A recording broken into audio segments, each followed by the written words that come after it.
Good afternoon, Minister.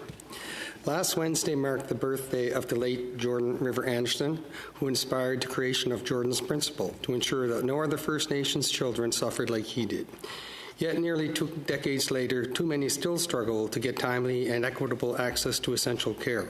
Just last February, ISC added new rules and restricted services, leading to even more delays and confusion. Minister, you have publicly committed to revising these changes. What solutions will your department introduce to reduce the massive backlog of approximately 140,000 unresolved applications, including 25,000 marked as urgent, and fully and properly deliver on the promise of Jordan's Principle? And how will you track and report on progress? Madam Minister. Thank you, Senator. This has been the most important file in my ministry. There's an urgency in this file. There's critical work that needs to be done. I have spent the entirety of my summer engaging with partners to address the decisions that were made in the bulletin that was issued last February. As a minister, I do have to take I have to acknowledge that there were decisions made in this ministry that maybe didn't align with the objectives of what Jordan's Principle was doing.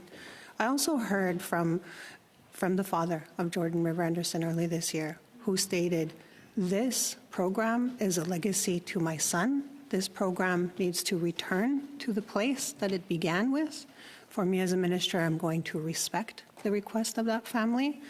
I'm going to ensure that in my next steps of this file, I'm going to first begin with the engagement of identifying what that space is with my partners, with community, because that's how you define the service that you're going to offer. I don't only look at consultations as a necessary part of my role as a minister, it's an obligation for me to ensure if I'm going to change something, I'm really doing it where I'm going to meet and maximize the response that I'm giving to community. My department has been directed to follow their lead. Senator Francis. Thank you, Minister. The bottom line is that under Jordan's Principle, Canada has a legal duty to deliver timely and equitable access to care, and your department needs to manage its resources and capacity more effectively to deliver a program that truly puts our children first. And I hope you will be able to make real progress and commit to greater transparency, accountability, and certainty. Minister. Thank you. Of course, we have a shared objective.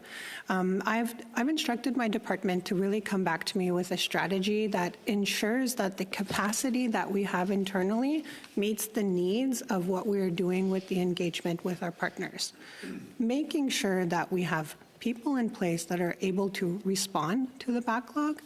The backlog itself, I do want to address, there are some components in the backlog where these are reapplications. There are some components in the backlog where we are treating them sequentially. Sometimes that is a challenge. Having clearer criteria in what is applicable is a tool that I believe that the department is going to have a better capacity to respond to the requests.